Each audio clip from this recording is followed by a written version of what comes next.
The other night, I started a new book on my Kindle, and I like to read often. I mean, I kind of go back and forth between like murder, mystery, crime, suspense books, and then nonfiction nature books. I think they kind of balance each other out, right? Like death and life. Right now, I'm in my nature phase. So I'm reading a book by Robin Wall Kimmerer called Gathering Moss. Kimmerer is an indigenous botanist. She's a member of the Potawatomi tribe. And so she has several books out, all New York Times bestsellers, and she really grounds herself in her indigenous background as an approach as a scientist. They're beautifully written. Go home, download them on your Kindle, get them from the library. They're wonderful. Anyway, I was reading this book about moss. I mean, can you imagine a more boring thing to write a whole book about than moss, right? Okay. And right at the beginning, she writes, indulge yourself in the words rhythmic and musical rolling off your tongue. Delicathixia stratitella. Thudium delicatellum. These are not words that roll off anybody's tongue but Martha Perlman, right? And we need somebody who knows Latin backwards and forward. Anyway, she goes on and she says, when I encounter a new species of moss and have yet to associate it with its official name, I give it a name that makes sense to me. These are words we can pronounce. Green velvet. Right? That one makes sense for moss, right? Who walking along the side of the road or sees it growing on your patio steps where you don't want it to grow in the damp shade, right? Green velvet, curly top, red stem. Kimmerer says, the word is immaterial. What seems to me to be important is recognizing them, acknowledging their individuality. Acknowledging the individuality of something that we would rather not notice, never notice, because it's just moss, right? In indigenous ways of knowing, all beings are recognized as non-human persons, and all have their own names. She writes, it is a sign of respect to call a being by its name, and a sign of disrespect to ignore it. Words and names are the ways we humans build relationships, right? That makes sense, right? Words and names are how we build relationships with each other, right? And with the world around us. How excited do we get when our tiny, tiny person at, 14 months starts saying, right? Like, Juju for juice. You're like, yes, I can give them what they want, right? They've got words. Or when your first grandchild starts calling you something that is not what you wanted to be grandmother, and they call you like Mima, and you're like, your heart melts, right? Like you have this new name, this new label, right? Words and names are how we make connection around us, how we make meaning, and how we give meaning to the things that we find important. Okay? In the first pages of the Bible, in Genesis, the second story of creation, God creates Adam, sets him in the garden, and then brings all the living creatures to Adam for Adam to name and to find Adam a good partner, right? And there's not a good partner in the donkey, and there's not a good partner in the butterfly, right? But Adam sees all these creatures. One of the first acts that Adam does is to name things, right? To put them in relationship to each other, to himself and the world, the created world of that garden. Okay? So in this morning's story, when the lawyer asks the question, and who is my neighbor? He's looking for a name, right? He's looking for a label, a category. Who is my neighbor? Right? And it's, it's a good question. It's not a bad question. I mean, Luke writes, desiring to justify himself, he said to Jesus. But I think it's also like furthering along the conversation. When you have a conversation with somebody, especially somebody who is a respected individual, you want to keep that conversation going, right? He wants to continue that relationship. And what he's really asking, right, and who is my neighbor, is what label, can you help me put the right label on the right person, right? And instead of answering him directly, right, Jesus tells a story, because that's what Jesus does, right? And he gives this beautiful parable, one that, whether you're Christian or not, most people in our society know what the phrase Good Samaritan refers to. Even if they don't know it's the story, they know, like, if I could go to Glen Hospital or Good Samaritan Hospital, that one has good in its name, right? I want to go to the good one, right? So we know that a Samaritan, a good Samaritan, is a place of healing, right? A person of healing, a person of help. Of course, Jesus didn't say, I'm going to tell you a story about the good Samaritan, right? He just started out. We labeled the story, right? Jesus probably would have said, I'm going to tell you a story about an injured man. In fact, that's how he starts it off. There's a guy traveling down the road from Jerusalem to Jericho, a well-known road. It's about 18, 20 miles long. Jerusalem is up on the mountain. Jericho's down on the plain, right? So this guy is traveling down the mountain. You don't go straight. Anybody who's walked on a hill knows, right? It's harder on our knees to go straight. We're going to zigzag down that mountain. So 20 miles, lots of curves, lots of spaces for robbers to hide on that curvy road. Jesus says there's a man traveling on this road, and he gets attacked. Right? Where should our focus be in this story? On the man who's been attacked, right? We just were like, who's my neighbor? This guy's been attacked, right? But even right away, because we've got 2,000 years of listening to this story, we're like, when's the Good Samaritan going to show up? Because that's the one I am, right? We forget to pay attention to the injured man. And then Jesus goes along, and Jesus is the best storyteller, right? He knows, without needing to be told, because he is the Son of God, about the rule of threes, right? The rule of threes. I learned this from Bernie in flower arranging, too. Our minds like to glom onto three, right? So, if I say red, white, you guys come up with blue, right? Larry, Moe, right? For some of you who aren't, younger than Three Stooges, for me, it would be Harry, Ron, and Hermione. Yeah, Harry Potter, right? Rule of three, right? If the story was just about Harry and Ron or just Larry and Moe, it'd be way less funny, right? That's why when Curly left, we had to bring in Shem, right? Yeah, we still need three, right? Rule of threes. So Jesus, we're also in church. Father, Son. There you go, right? I should have started with that one.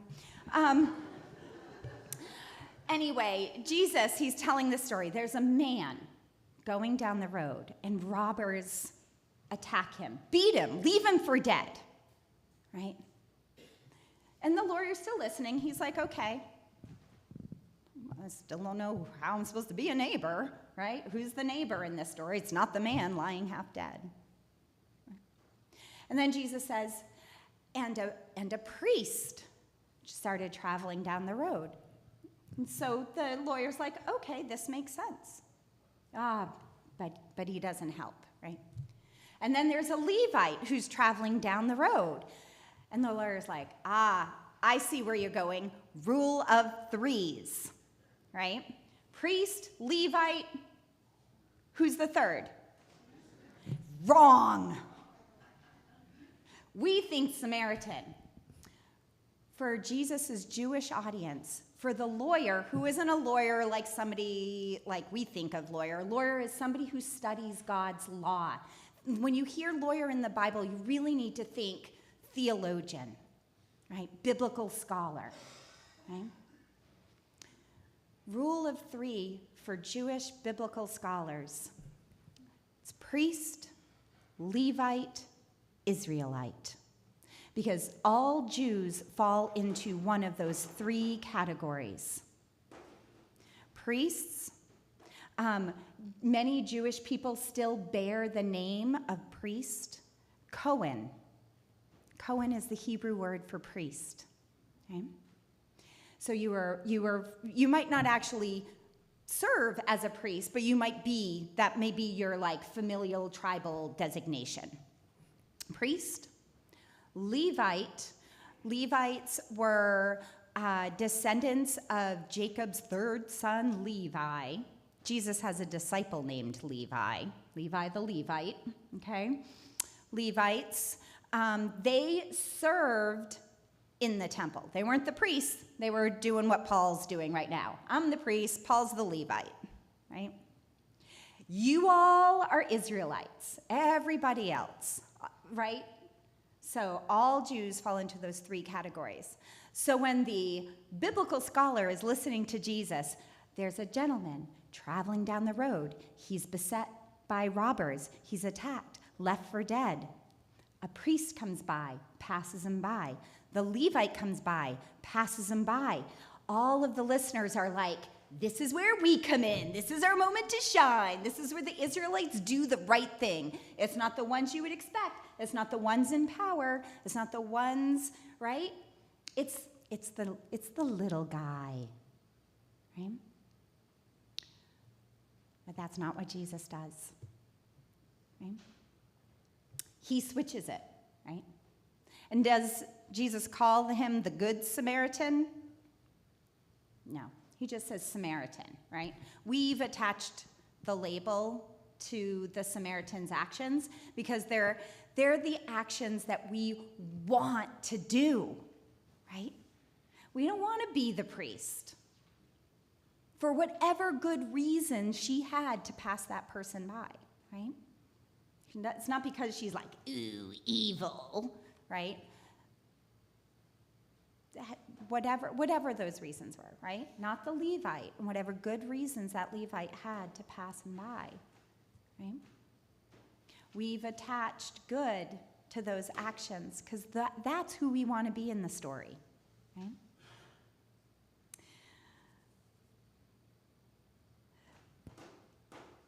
When Jesus is done with the story, he flips the lawyer's question, right? The lawyer said, and who is my neighbor? And Jesus says, so who was the neighbor, right? And what does the lawyer say? Does he say the Samaritan, the Good Samaritan? He doesn't. He says, the one who showed mercy, right? Because he can't even bring himself to say Samaritan in a positive way, right? Because the power and the stereotypes that have been attached to that label for him leads him to not even be able to sort of name him, right? Because what do names do? What did Robin Wall Kimmerer's, like that quote that I had from her at the beginning, the reason I began with moss, right? Words and names are the ways we humans build relationship. It's a sign of respect to call a being by its name, right? And disrespect to ignore it. That's what this biblical scholar is doing when he just says, the one who showed mercy, right? He's not even able to name this other human being, this other child of God, Right? Because for Jewish people, many, not all, that's a stereotype too, right? But for many, they viewed the Samaritan as the enemy, right? As their mortal enemy. Different race, different way of worshiping God, maybe different language, different dialect, right? Different power structures. And so, the right question should have been that the scholar should have asked, right? Isn't who is my neighbor? How can I label who it's okay for me to help? How can I find out the right group that gets my help and benefit, money and resources, right? That Samaritan doesn't just put a Band-Aid on him and get him to the closest village and is like, good luck, guy, right? He pays for a room. He stays with him. He gives 2 days' wages. That's what a denarii is. 2 days' wages, right? Which if you're earning, let's say, $10 an hour, which is still more than our minimum wage, right, is $160. But most of us made more than that, right? Right? So we're talking a good investment. How much do you give to the guy panhandling? Not $160, right? The Samaritan is giving a lot of wealth, a good amount of money, resources, time, energy to take care of this person who's likely Jewish, right? But the Samaritan didn't say, excuse me, are you a good Samaritan lying bleeding on the side of the road? Right? No, he just helped. And so the right question isn't, what label do I get to put on somebody to decide if they're worthy of my notice, my relationship, my wealth, my resources, my help? Right? The better question is, how do I get to be a neighbor to somebody? How do I create relationship and community with strangers? Okay? That's really the only question we need to ask ourselves as followers of Christ. Okay? Because too often we're looking for the way out, the way around. Okay? And we'll say, well, I don't want to give this money to this because I think it would be better spent if I were to give it over here. But you never do. I mean, maybe you do. You give it to St. John's. Good job. Right? But we often don't, right? Because we attach some kind of label or value or group to this other group that needs our help. And we say, there's somebody better, right? There's somebody more deserving.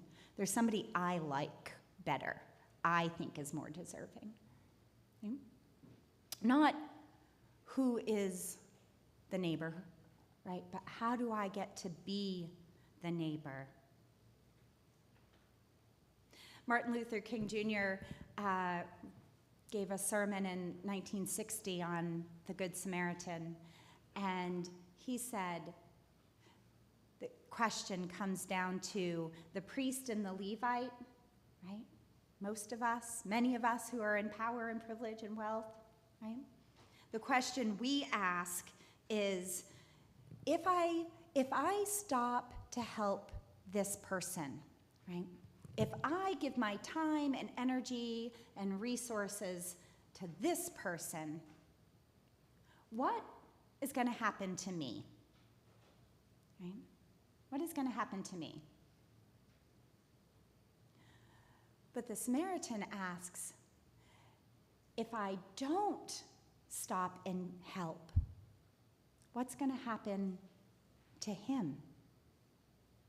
Right? And those are the right kinds of questions. Those are the questions that we should be thinking of as we leave this place, as we encounter other stories and other individuals who need our help, right? Which simply could be the help of, I don't know, somebody who's sitting alone in a public meal space, you know? Somebody who, knocks over all their food, and you're like, man, they're gonna be hungry. I'm gonna take my food over this way so I don't have to look at them, right? Or it could be more grandiose, right? Larger community. What community policies are we doing? Our towns, our county, our state, right? The question isn't who is my neighbor. It's how am I to be a neighbor to everyone?